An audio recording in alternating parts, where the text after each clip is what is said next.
Lunch box love series day 5 ಇವತ್ತಿನ lunch ಬಾಕ್ಸ್ಗೆ ನಾನು ಚಪಾತಿ ಅದ್ರ ಜೊತೆಗೆ ಕಡ್ಲೆಕಾಳು ಗ್ರೇವಿ ಮಾಡಿದ್ದೆ. ಸಖತ್ ಟೇಸ್ಟಿಯಾಗಿ ಸೂಪರ್ ಆಗಿರುತ್ತೆ ಈ ಒಂದು ಗ್ರೇವಿ. ಚಪಾತಿ ಪೂರಿ ರೈಸ್ ಜೊತೆಗೂ ತುಂಬ ಒಳ್ಳೆ ಕಾಂಬಿನೇಷನ್ ಅಂತ ಹೇಳ್ಬೋದು. ಸೊ ಕ್ವಿಕ್ಕಾಗಿ ಆಗುತ್ತೆ ಆ್ಯಂಡ್ ತುಂಬ ಟೇಸ್ಟಿಯಾಗಿ ಆಗುತ್ತೆ. ಸೊ ಬನ್ನಿ ಈ ಒಂದು ರೆಸಿಪಿನ ಹೇಗೆ ಮಾಡೋದು ಅಂತ ನೋಡೋಣ.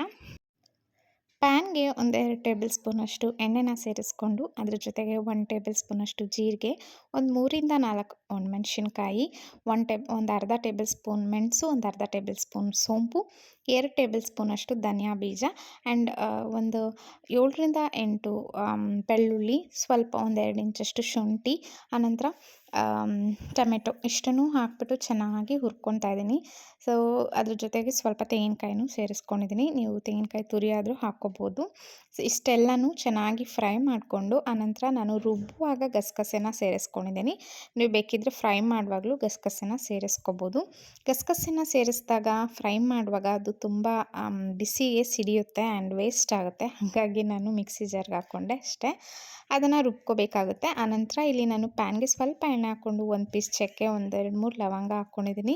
1 ಏಲಕ್ಕಿ ಹಾಕ್ಕೊಂಡು ಸಣ್ಣದಾಗಿ ಹೆಚ್ಚಿರೋ ಈರುಳ್ಳಿ ಹಾಕ್ಕೊಂಡು ಚೆನ್ನಾಗಿ ಫ್ರೈ ಮಾಡಿಕೊಂಡು, ಈರುಳ್ಳಿ ಎಲ್ಲ ಫ್ರೈ ಆದಮೇಲೆ ಮೊದಲೇ ಬೇಯಿಸಿಟ್ಕೊಂಡಿರುವಂಥ ಕಡಲೆಕಾಳನ್ನ ಸೇರಿಸ್ಕೊಂಡು ಅದನ್ನು ಸ್ವಲ್ಪ ಎಣ್ಣೆಯಲ್ಲಿ ಹಾಗೆ ಚೆನ್ನಾಗಿ ಒಂದು 2 ಮಿನಿಟ್ಸ್ ಫ್ರೈ ಮಾಡಿಕೊಂಡು ಆನಂತರ ರುಬ್ಬಿರೋ ಮಸಾಲೆ ಹಾಕಿ ಸ್ವಲ್ಪ ನೀರನ್ನ ಸೇರಿಸಿ ಕುದಿಸ್ಕೊಂಡ್ರೆ ಒಂದು ಒಳ್ಳೆ ಸೂಪರ್ ಗ್ರೇವಿ ರೆಡಿ ಆಗಿಬಿಡುತ್ತೆ.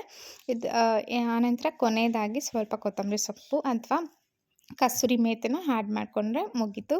ನಾನು ಕೊತ್ತಂಬರಿ ಸೊಪ್ಪು ಖಾಲಿಯಾಗಿತ್ತು, ಹಾಗಾಗಿ ಕಸೂರಿ ಮೇಥಿನ ಹಾಕ್ಕೊಂಡೆ. ಸಖತ್ ಟೇಸ್ಟಿಯಾಗಿರುತ್ತೆ ಒಂದು ಗ್ರೇವಿ. ಪೂರಿ ಜೊತೆಗಂತೂ ಸೂಪರ್ ಕಾಂಬಿನೇಷನ್ ಅಂತ ಹೇಳ್ಬೋದು ಆ್ಯಂಡ್ ಚಪಾತಿಗೂ ಅಷ್ಟೇ ಸಖತ್ತಾಗಿತ್ತು. ರೈಸ್ಗೂ ನೀವು ಮಾಡ್ಬೋದು ಈ ಒಂದು ಗ್ರೇವಿನ. ಸಖತ್ತಾಗಿರುತ್ತೆ. ಒಂದ್ಸರಿ ಟ್ರೈ ಮಾಡಿ ಹೇಗಾಗಿತ್ತು ಅಂತ ನನಗೆ ಕಾಮೆಂಟ್ ಸೆಕ್ಷನಲ್ಲಿ ತಿಳಿಸೋದನ್ನ ಮರಿಬೇಡಿ. ಈ ವಿಡಿಯೋ ಇಷ್ಟ ಆಗಿದ್ರೆ ಲೈಕ್ ಮಾಡಿ. ಇದಾಗಿತ್ತು ಡೇ 5 ಲಂಚ್ ಸೀರೀಸ್. ಸೊ ಮುಂದಿನ ವಿಡಿಯೋದಲ್ಲಿ ಸಿಗೋಣ. ಈ ಒಂದು ವಿಡಿಯೋ ಇಷ್ಟ ಆಗಿದ್ರೆ ಲೈಕ್ ಮಾಡಿ. ಇನ್ನಷ್ಟು ಹೊಸ ವಿಡಿಯೋಗೋಸ್ಕರ ನನ್ನ ಪೇಜ್ನ ಇವಾಗಲೇ ಫಾಲೋ ಮಾಡಿ. Thank you. Tata bye bye.